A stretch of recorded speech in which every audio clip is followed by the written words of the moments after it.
પ્રકૃતિ એટલે અનંત આકાશગંગામાં એકમાત્ર ગ્રહને જીવંત બનાવતી જીવાદોરી. પ્રકૃતિ એટલે પૃથ્વી, આકાશ, પવન, અગ્નિ અને જળ જેવા પંચતત્વોના પવિત્ર સંયોગથી જીવનને જીવંતમ બનાવતી શક્તિ. પ્રકૃતિ એટલે મનુષ્ય, પશુ પક્ષીઓ, જીવજંતુઓ, વૃક્ષો જેવી કંઈક કેટલી અનમોલ રચનાઓની રચેતા. અને આપણી આ જીવનદાયિનીના સંરક્ષણ અને તેનું જતન કરવા માટે સૌથી વધારે જરૂરી છે તેના દરેક પરિબળો વિશેનું જ્ઞાન. આવો જાણીએ આપણી પ્રકૃતિ વિશે. પ્રકૃતિને જળવાયુ પરિવર્તન સામે સંરક્ષણ આપતા વૃક્ષોનું મહત્વ. દાદા દાદા દાદા, તમે આ શું કરી રહ્યા છો? બેટા, હું વૃક્ષ વાવી રહ્યો છું. તમે જંગલ પાસે રહો છો અને વૃક્ષ વાવી રહ્યા છો? અહીંયા તો પહેલાથી જ કેટલા બધા વૃક્ષો છે. હા દાદા, તમે નવું ઝાડ વાવો તો શું થાય? તમે બહુ સ્માર્ટ તેજ છો, પણ આપણે જે શ્વાસ લઈએ છીએ એમાં ઓક્સિજન ક્યાંથી આવે છે? હવામાંથી આવે. હવામાંથી મને ખબર છે, પણ હવામાં ક્યાંથી આવે છે? વૃક્ષો આટલા બધા તો છે. આટલા બધા છે છતાંય ઓછા છે. આવો હું તમને સમજાવું. વૃક્ષો કાર્બન ડાયોક્સાઇડ લે છે અને ઓક્સિજન આપે છે, બરાબર? બરાબર. વધુ વૃક્ષો એટલે વધુ ઓક્સિજન અને ઓછા કાર્બન ડાયોક્સાઇડ. રાઈટ.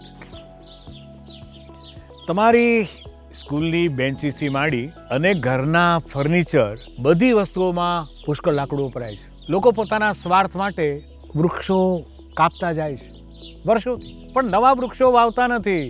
અને એટલે ઓછા વૃક્ષો એટલે વધુ કાર્બન ડાયોક્સાઇડ. રાઈટ. અને વધુ કાર્બન ડાયોક્સાઇડ એટલે વધુ ગરમી. એની સીધી અસર આપણા હવામાન પર થાય છે. તમે પેલું જળવાયુ પરિવર્તન તો ભણ્યા હશો ને? હા દાદા, આવે છે ને. ગંભીર સમસ્યા છે એ તો. શુદ્ધ હવા તો આપણને જરૂરિયાત છે. વૃક્ષો માત્ર હવા માટે જ નહીં, એની સાથે આખું એક પારિસ્થિતિક તંત્ર જોડાયેલું છે. કોઈને હવા, કોઈને આશરો, કોઈને ફળ, કોઈને ફૂલ, એમ કેટલું આપે છે આપણા વૃક્ષો. હા નહીં, આવું તો ક્યારે વિચાર્યું જ નહીં અમે. હા, માણસો જ્યારે જંગલના વૃક્ષો કાપે છે ત્યારે જંગલનું ક્ષેત્ર ઓછું થતું જાય છે.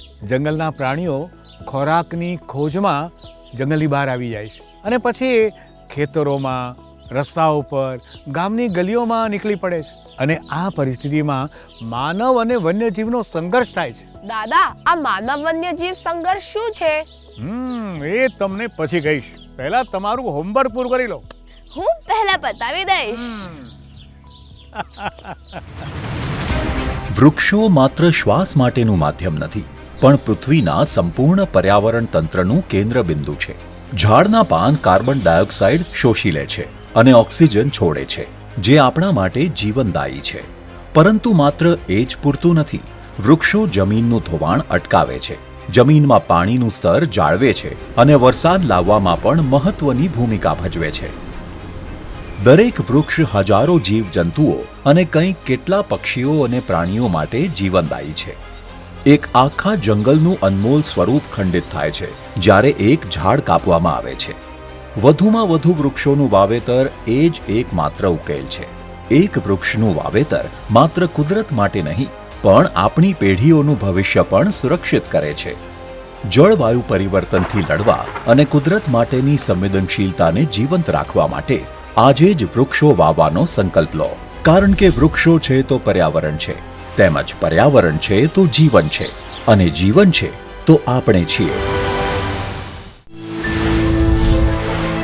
શું છે માનવ વન્યજીવન સંઘર્ષ અને તેના માટે લેવાતા સાવચેતીના પગલાં?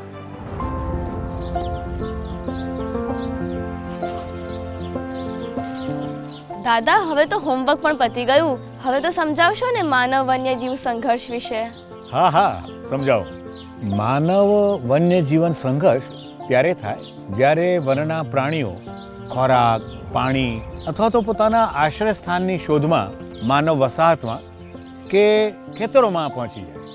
અને ક્યારેક એવું પણ થાય કે માણસ જાણતા અજાણતા જ્યાં વન્યજીવોની વસાહતો રહેતા હોય ત્યાં જતો રહે અને પેલું ભયભીત થયેલું પ્રાણી પોતાની સુરક્ષા માટે માણસ પર હુમલો કરે. અચ્છા, કયા કયા પ્રાણીઓ દાદાજી? ઘણા પ્રકારના. ગીરના જંગલોમાં સિંહ અને દીપડા, અરાવલીની ગિરિમાળાઓમાં રીંછ અને શિયાળ, મધ્યના રાજ્યોમાં વાઘ અને દક્ષિણના રાજ્યોમાં જંગલી હાથી અને ડુક્કર. લિસ્ટ તો બહુ લાંબી છે. તો આવી પરિસ્થિતિમાં પ્રાણીઓ માણસને મારી નાખે?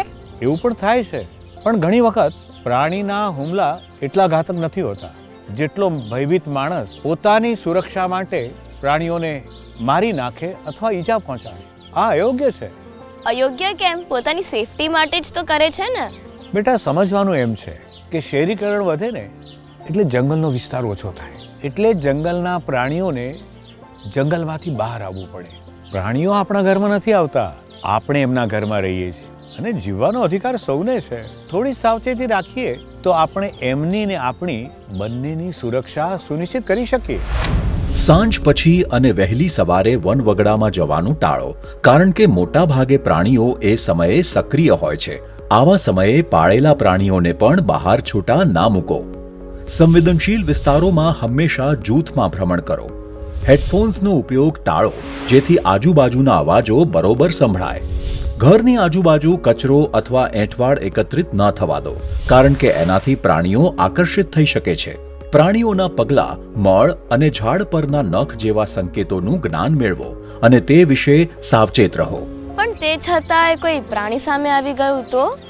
એ પરિસ્થિતિમાં યાદ રાખો કે પ્રાણી તમને નુકસાન પહોંચાડવા નથી માંગતા, એ ફક્ત ડરેલા છે.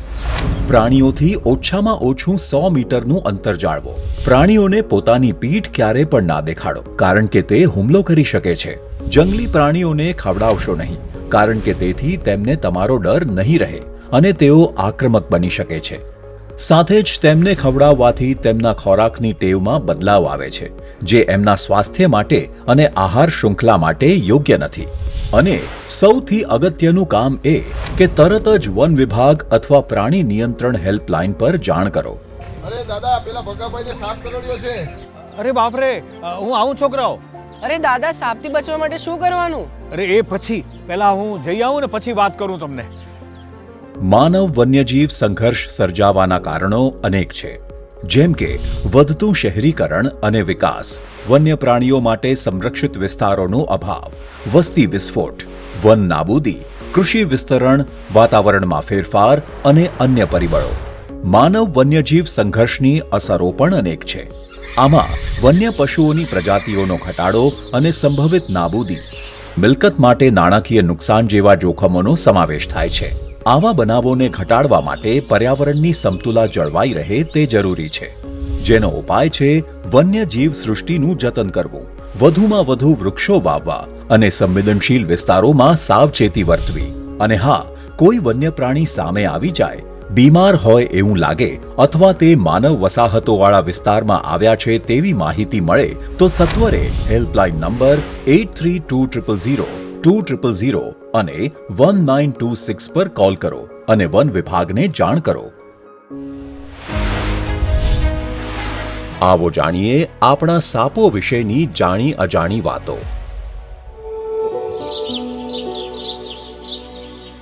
આવો દાદા. દાદા, સાપ કેટલા ડેન્જર હોય છે, તો એમને મારી કેમ નથી નાખતા? અરે ના ના તુષાર, સાપ એ કુદરત અને માનવની આહાર શૃંખલાનો મહત્વનો ભાગ છે. ઘણા લોકો તેને ખેડૂતનો મિત્ર કહે છે. એવું કેમ દાદા? કેમ કે સાપ ચોખા અને અનાજનું નુકસાનદાયી ઉંદર પ્રજાતિઓને નિયંત્રિત કરે છે. જો સાપ ના હોય તો આ ઉંદરની સંખ્યા અતિશય વધી જાય, જે ખેડૂત માટે બહુ મોટી સમસ્યા છે. દાદા, લોકો કહે છે કે સાપ દૂધ પીવે, શું એ સાચું છે? ના બેટા, એ અંધશ્રદ્ધા છે. સાપો દૂધ પીતા નથી. સાપ ઉંદર, માછલી અને નાના પ્રાણીઓ ખાય છે. અરે દૂધ તો એમને માટે પચાવવું પણ મુશ્કેલ હોય છે. તો દાદા, સાપ વિશે બીજી કઈ કઈ ગેરસમજ છે લોકોને? ઘણા લોકો એવું માને છે કે નાગને મારીએ તો નાગનો બદલો લેવા આવે, પણ એ સાચું નથી. નાગની યાદશક્તિ એટલી સારી હોતી નથી કે માણસને ઓળખી શકે ને બદલો લેવા આવે. તો દાદા, કોઈને સાપ કરડે તો શું કરવું જોઈએ? જો બેટા, સ્નેક બાઇટ એક ગંભીર ઘટના છે. ઘણીવાર તો લોકો ભયને કારણે પોતાની જાતને મુશ્કેલીઓમાં મૂકે છે. સાપ કરડે તો સૌથી પહેલા તો શાંતિ રાખો. વધુ હલચલ કરવાથી ઝેર શરીરમાં ઝડપી ફેલાય છે. શક્ય હોય તો સાપનો ફોટો પાડી લો, જેથી ડોક્ટરને બતાવી શકો, કારણ કે બધા સાપ ઝેરી નથી હોતા. તરત જ તબીબી મદદ માટે 108 અથવા નજીકની હોસ્પિટલનો સંપર્ક કરો. અંતરિયાળ વિસ્તારમાં રહેતા હોવ તો 2 પરિવારજનો અથવા મિત્રોને કહો કે તમને 108 અથવા હોસ્પિટલ સુધી લઈ જાય. આવો પ્રાણીઓને લગતી અંધશ્રદ્ધાઓ વિશે જાણીએ. દાદા, મેં તો પિક્ચરોમાં જોયું છે કે ઝેર ચૂસીને કાઢી દે છે. બેટા, એ ખોટી વાત છે. ચૂસીને ઝેર કાઢવું, ભૂવા પાસે જવું, મંત્રોથી ઝેર ઉતારવું, એ બધી અંધશ્રદ્ધાઓ છે. તબીબી સારવાર એ જ એનો સાચો ઉપાય છે. અને જો સાપ ઘરમાં હોય ને તો વન વિભાગની હેલ્પલાઇનને જાણ કરો. એમના એક્સપર્ટ આવીને સાપને પકડી જશે. જાતે હીરો બનવાની જરૂર નથી, સમજ્યા? દાદા, સાપના સિવાય અન્ય પ્રાણીઓ વિશે પણ ખોટી માન્યતાઓ છે. બેટા, ઘણા પ્રાણીઓ વિશે ખોટી માન્યતાઓ છે. ઉદાહરણ તરીકે લોકો માને છે કે ઘરમાં ઘુવડ રાખવાથી ધન આવે છે, કાચબો રાખવાથી ભાગ્યશાળી બનાય છે. શું આ સાચું છે? નહીં, આ બધી ખોટી માન્યતાઓ છે. ઘુવડનું મહત્વ તેની કુદરતી ભૂમિકા છે. તે ખેતરોમાં જીવાતોને નિયંત્રિત કરે છે. અને કાચબા એ મહત્વપૂર્ણ જળચર પ્રાણી છે. એ ઇકોસિસ્ટમનું સંતુલન જાળવે છે. ઘરમાં પૂરીને એને હાનિ પહોંચાડવી એ અયોગ્ય છે. સાપ, ઘુવડ, કાચબા આ પ્રાણીઓ આપણા પર્યાવરણ અને આહાર શૃંખલામાં મહત્વકાંક્ષી ભૂમિકા ધરાવે છે. પ્રકૃતિના દરેક પ્રાણીનું મહત્વ છે અને તેમને તેમના કુદરતી નિવાસમાં જ રહેવા દો. આપણું જીવન પ્રકૃતિ સાથે સંકળાયેલું છે. તેને બચાવવું, સમજવું અને સન્માન આપવું એ જ આપણું દાયિત્વ છે. આવો પ્રવાસી પક્ષીઓ અને આપણા વેટલેન્ડ્સ વિશે જાણીએ. દાદા, શું જોઈ રહ્યા છે? ચલો. દાદા, તમે દૂરબીનથી શું જોઈ રહ્યા છો? બેટા, હું પક્ષીઓ જોઈ રહ્યો છું. અરે દાદા, પક્ષીઓ તો નરી આંખે દેખાય છે, તો આ દૂરબીન શું કામનું? ખરી વાત છે.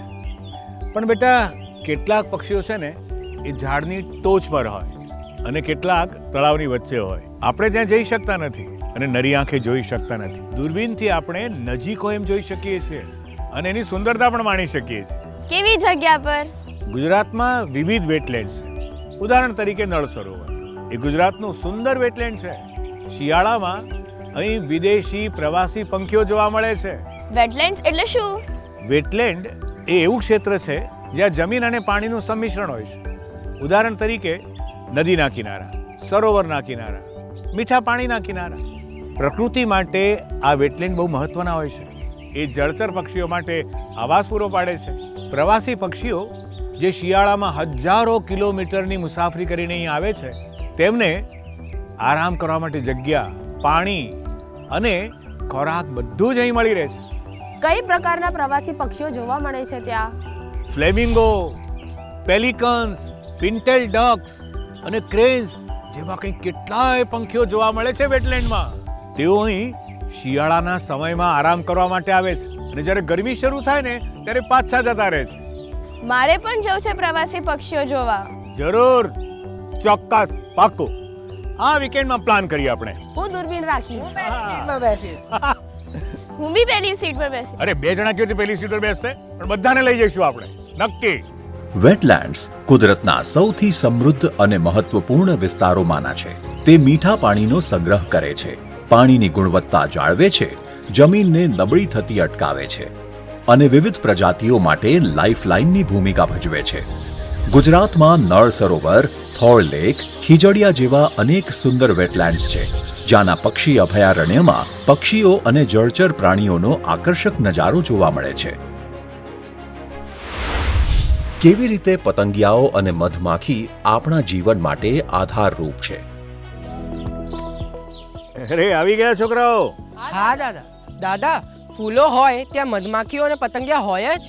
હા મયુર, મધમાખી ને પતંગિયા ફૂલો પર નેક્ટર લેવા આવે છે. એમાંથી પોતાનો ખોરાક બનાવે છે. એટલું જ નહીં, એ ફૂલોના પરાગનયનમાં પણ મદદ કરે છે. પરાગનયન એટલે શું દાદા?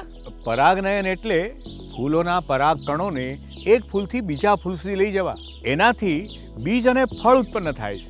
જો મધમાખી અને પતંગિયા ના હોય તો શું થાય?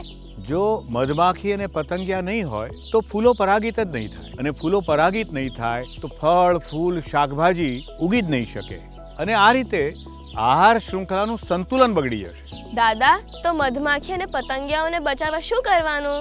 પેસ્ટિસાઇડ્સનો ઉપયોગ, પ્રદૂષણ અને વન વિનાશ મધમાખી ને પતંગિયા માટે ખતરાનું કારણ બની શકે છે અને મધમાખી ને પતંગિયા વગર આ જીવસૃષ્ટિ તબાહી તરફ જઈ શકે છે.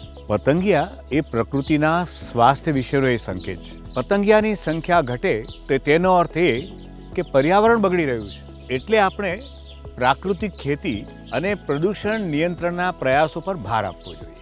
વધુ ફૂલના રોપા વાવો, ખાસ કરીને સ્થાનિક પ્રજાતિઓના. તેઓ માટે પાણીના નાના નાના સ્ત્રોત રાખો અને આ વિશે વધુમાં વધુ લોકોને માહિતગાર કરો. સાચું છે દાદા, આ પ્રકૃતિના નાના જીવોને સાચવવું એ દરેક માનવનું કર્તવ્ય છે.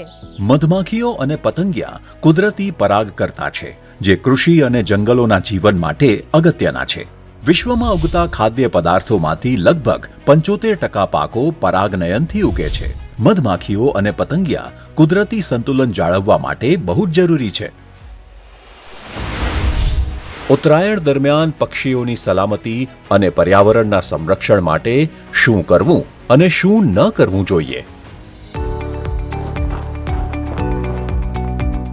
દાદા જુઓ, મારી પતંગ કેવી છે? હા, સરસ છે. અને મયુર, તારી પતંગ ક્યાં ગઈ? દાદા પતંગ ચગાવતો હતો, કપાઈ ગઈ. દોરી જ બકવાસ છે. હું તો હવે ચાઇનીઝ દોરી જ લાવવાનો છું. એ ભાઈ, પક્ષીએ તારું શું બગાડ્યું છે? પક્ષીઓ? હા, ચાઇનીઝ દોરી કે માંજાવાળી દોરીથી પંખીઓ જ નહીં, માણસોને પણ ઈજા થાય છે. દાદા આ લોકો તો સમજતા જ નથી. તમે સમજાવો ઉત્તરાયણ કેવી રીતે મનાવાય. હા, સમજાવો કે ઉત્તરાયણમાં શું કરવું જોઈએ અને શું ન કરવું જોઈએ. પહેલા તો ખાલી જગ્યા પસંદ કરો. વીજળીના તાર કે ઘરોની નજીક પતંગ ઉડાવવું જોખમી છે. કાચવાળી દોરીનો ઉપયોગ ન કરો. ચાઇનીઝ દોરી અને માંજાથી લોકો અને પક્ષીઓને ઈજા થાય છે અને ઘણીવાર મૃત્યુ પણ. સવારે 6 થી 9 અને સાંજે 5 થી 7ના સમયગાળામાં પતંગ ના ઉડાવો. આ સમયે પક્ષીઓ ખોરાક શોધવા જાય છે અને દોરીમાં ફસાઈ શકે છે. પતંગ ઉડાવતી વખતે છતને કિનારે ન ઊભા રહો. લાઉડ સ્પીકર્સ પર મોટેથી ગીતો વગાડી ધ્વનિ પ્રદૂષણ ન કરો. આનાથી વૃદ્ધ લોકોને, પક્ષીઓને અને પ્રાણીઓને નુકસાન થઈ શકે છે. દાદા દોરીમાં ફસાયેલા પક્ષીને બચાવવા માટે શું કરવું જોઈએ? જો કોઈ પક્ષી દોરીમાં ફસાઈ જાય તો તરત જ સ્થાનિક એનજીઓ અથવા હેલ્પલાઇન નંબર 1962 પર કોલ કરો. ક્યારેય જાતે બચાવવાનો પ્રયત્ન નહીં કરો. એને કારણે ક્યારેક પંખીને વધારે નુકસાન થઈ શકે છે. હા દાદા, હું મારા ફ્રેન્ડને પણ આ બધું કહીશ. આપણે ઉત્તરાયણ એવી રીતે મનાવાય કે કોઈને તકલીફ ના પડે. વાહ, શાબાશ. લ્યો ચીકી, લાડુ. ઉત્તરાયણ એ આનંદ અને ઉલ્લાસનો તહેવાર છે, પણ આપણી મજા એ બીજાની સજા ન બની જાય એની ખાતરી કરવી જરૂરી છે. આપણે સૌએ ધ્યાન રાખવું જોઈએ કે આપણી ઉજવણીથી પ્રકૃતિ, પક્ષીઓ અને આપણા સમાજ પર નકારાત્મક અસર ન થાય. માંજાની દોરી એ માણસો અને પ્રાણીઓ માટે ખતરનાક છે અને કચરો ફેંકવાથી પર્યાવરણને નુકસાન થાય છે. આ ફેરી પ્રકૃતિની સાથે સૌહાર્દથી તહેવાર માણો અને સૌના માટે મકર સંક્રાંતિને વધુ આનંદમય બનાવો. વનની અંદર અને સંલગ્ન વિસ્તારોમાં કઈ પ્રકારની સાવચેતીઓ રાખવી જોઈએ?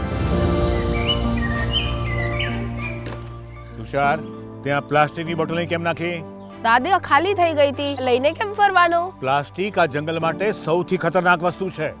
કેમ દાદા? તને ખબર છે, જો આપણે માણસો દખલ ન દઈએ ને તો જંગલ પોતે પોતાનું અસ્તિત્વ ટકાવવા માટે સક્ષમ છે જ. અહીંયા એક તૂટેલા ઝાડનું ડેડવુડ પણ ઉદય દ્વારા રિસાયકલ થઈને માટી બની જાય છે.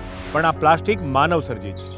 આ પ્લાસ્ટિકને સંપૂર્ણ રીતે ખતમ થવામાં 400 થી 1000 વર્ષ લાગી શકે છે અને એ દરમિયાન કોઈ પ્રાણી એને ખાય તો બીમાર થઈ શકે છે, અરે મરી પણ શકે છે. આમ પ્લાસ્ટિકને કારણે જમીન અને પાણી પ્રદૂષિત થાય છે. દરરોજ કોઈને કોઈ અહીં પ્લાસ્ટિકની બોટલ, પડીકા અને કચરો નાખતો રહેશે ને તો પ્લાસ્ટિકનો પહાડ બની જશે અને પછી આ હવા અને પાણી સ્વચ્છ રહેશે ખરા કે? નહીં રહે. સાચી વાત છે દાદા. તુષાર, જંગલમાં આવતી વખતે સ્ટીલ કે કાચની બોટલ લઈને આવવી જોઈએ, જેથી ફરીથી ઉપયોગ કરી શકાય. ભૂલ કરવી એ સમસ્યા નથી, પણ એમાંથી શીખવું એ મહત્વનું છે. ચાલ, ઉઠાવે બોટલ. હા દાદા.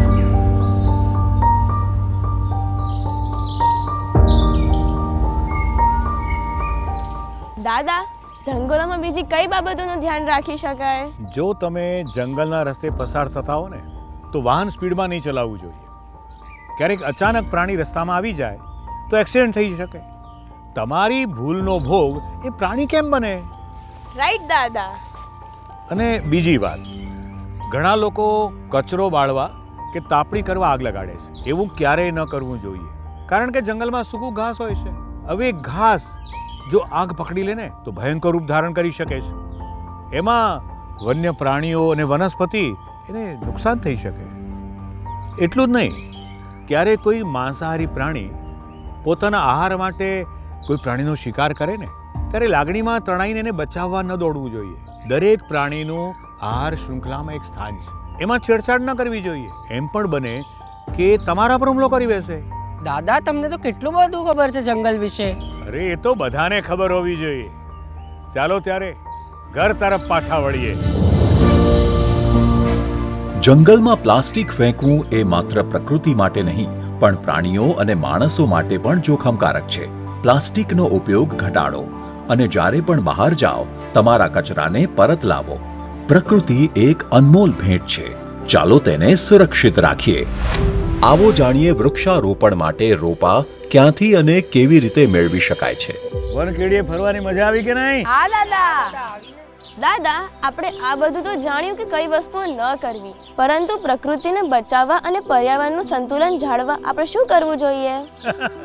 આપણે ગોળ ફરીને સવારવાળા સવાલ પર જ આવી ગયા. તમે જ્યારે સવારે મને મળ્યા ત્યારે હું શું કરી રહ્યો હતો? તમે છોડ વાવી રહ્યા હતા. એક્ઝેક્ટલી. પર્યાવરણને બચાવવા સૌથી મોટું યોગદાન આપણે આપી શકીએ ને એ છે વધુમાં વધુ વૃક્ષો વાવવા. દાદા, આપણે છોડ કેવી રીતે મેળવી શકીએ? ગુજરાત રાજ્ય વન વિભાગની નર્સરીમાંથી આપણે છોડ અને રોપા મેળવી શકીએ. એમના ડિજિટલ પ્લેટફોર્મનો ઉપયોગ કરીને તમારી નજીકમાં કઈ નર્સરી છે શોધી ત્યાંથી પણ તમે રોપા મેળવી શકો. એટલે આપણે આ રીતે પૃથ્વી માટે કંઈક મોટું કામ કરી શકીએ છીએ. હા તુષાર, આ એક નાનકડી શરૂઆત છે પણ પરિવર્તન બહુ મોટું લાવશે. હવે તો મારે પણ આ કામ શરૂ કરવું છે દાદા. મને બી બીજ વાવતા શીખવાડશો દાદા? અરે હા, કેમ નહીં. શાળાઓથી પ્રાપ્ત થતું શિક્ષણ આપણને જીવનમાં સફળ બનાવે છે, પણ પ્રકૃતિથી પ્રાપ્ત થયેલ જ્ઞાન એ આપણને ખરા અર્થમાં જીવતા શીખવાડે છે. આપણા જંગલ અને અભયારણ્યો, પ્રકૃતિની અપાર ભેટ સોગાદોથી સંપન્ન આ વારસો એક વિદ્યાનિકેતનથી ઓછો નથી. અહીંયા વૃક્ષોથી શીખી શકાય છે આપણી જડોથી જોડાયેલા રહેવાનો પાઠ. અહીંયા રંગબેરંગા ફૂલો આપે છે જીવનમાં સુગંધની જેમ આનંદ પ્રસરાવવાની શીખ. અહીંયા દુર્લભ ઔષધિઓ આપે છે બીજાની પીડા ઓછી કરવા પ્રયત્નશીલ રહેવાનો સંદેશ. અને અહીંયા વન્યજીવો શીખવાડે છે પ્રકૃતિ સાથે હળી મળીને રહેવાની આવડત. પ્રકૃતિના આ વારસા પર આપણા સૌનો અધિકાર છે, પણ સાથે જ તેના સંરક્ષણની જવાબદારી પણ આપણા સૌની છે.